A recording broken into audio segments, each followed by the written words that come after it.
Hey guys, Mark Allen, BHSpringSolutions LLC and BHSpringSolutions.com, and on behalf of my partner and BHSpringSolutions co-founder Slav Burchiev, welcome to the BHSpringSolutions High Power University.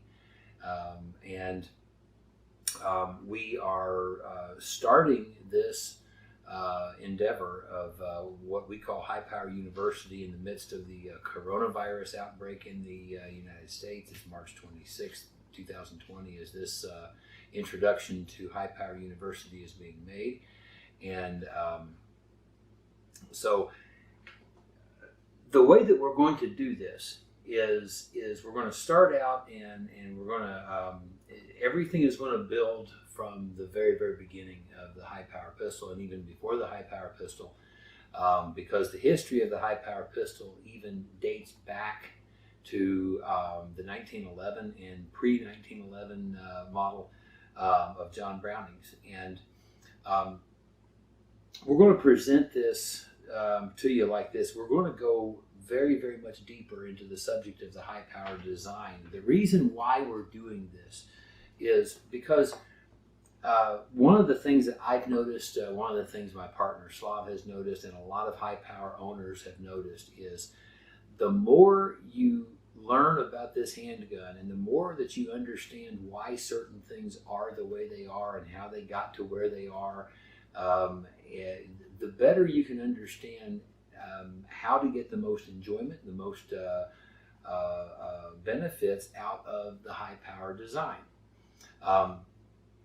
Now, why is this sort of this thing we call High Power University?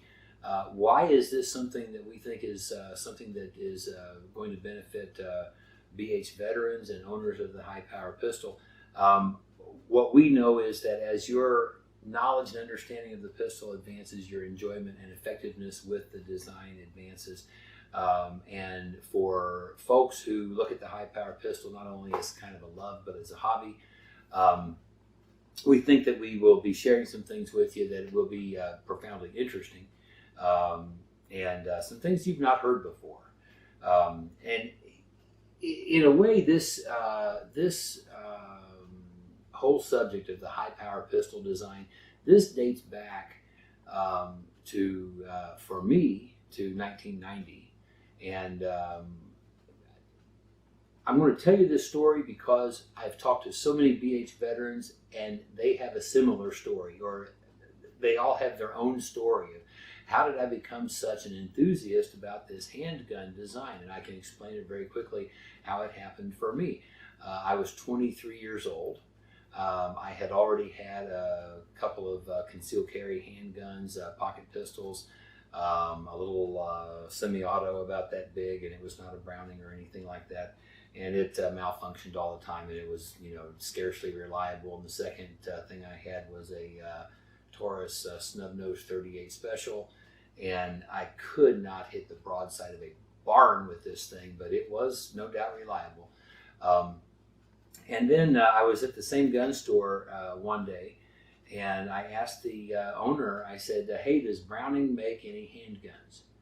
And he looked at me like, well, the high power, kind of like, where have I been, And I asked him, I said, well, okay, so what is that? And he took a couple out of the safe, and he showed them to me. And from the moment that I had one of these in my hand, I was reminded, of some things about my father's Browning Auto 5 shotgun, and just in the way it felt, the way the action worked, it just was a lot of familiarity to me. And so I traded my snub-nose 38 that day for a matte black Browning high power made in 1989. And I immediately went to this woods where my father and I hunted squirrels, and I put up some targets on some trees, and I loaded the magazine, and I started shooting. And I was so knocked out, number one, by this thing just functioned. And it functioned every time I pulled the trigger, and it was flawless that way. And to my astonishment, I hit everything I tried to hit. as far as targets. And I was getting such an immediate kick out of this that when I will never forget when I walked out of the woods that day, having so much confidence in a tool and in my Browning high power. And I had never experienced that before. And it's kind of one of these bits of confidence, like, you know, if I were to need in a bad situation to plant one exactly where I want to plant it, I can do that with this tool, and I can do it many more times if that's what's necessary. And I had never experienced anything quite like that before. People are still having that experience today, and they're calling us and telling us about this. And this is the best place to start with the high power pistol, is this sort of understanding that this is not just another handgun. This is a handgun that has uncommon ergonomics compared to virtually any other handgun that I can name. It has a natural pointing tendency because of everything is just perfect. The angles of the grip frame, the balance, and the way that when you extend your arm, you just find that pistol pointing exactly pretty much where you're pointing your arm. It's astounding that way.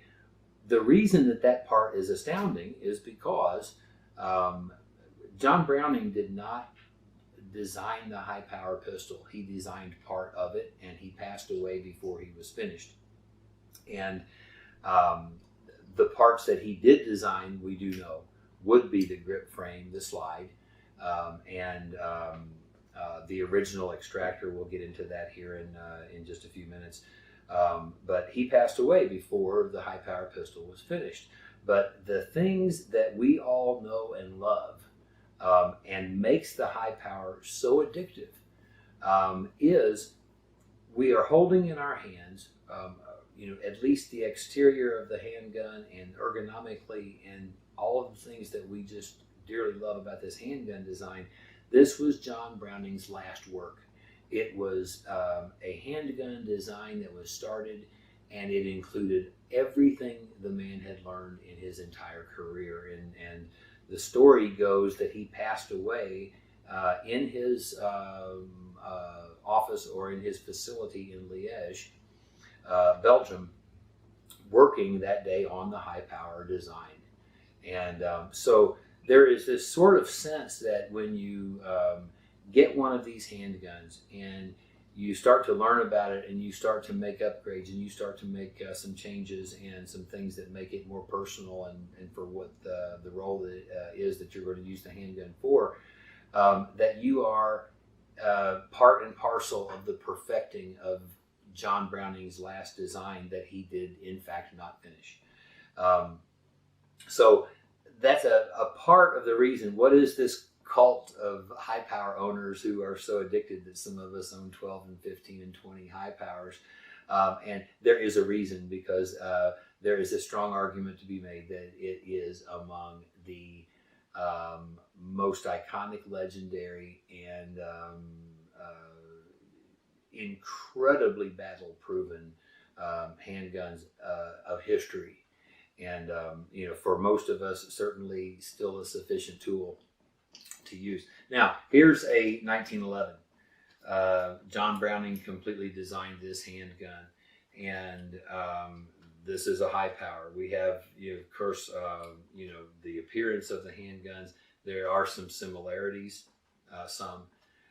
however, the tale of these two handguns is a tale of a history and marketing and things that these two guns went in completely, or came from completely opposite directions, and that has impacted their status and their availability throughout history up until now, 2020.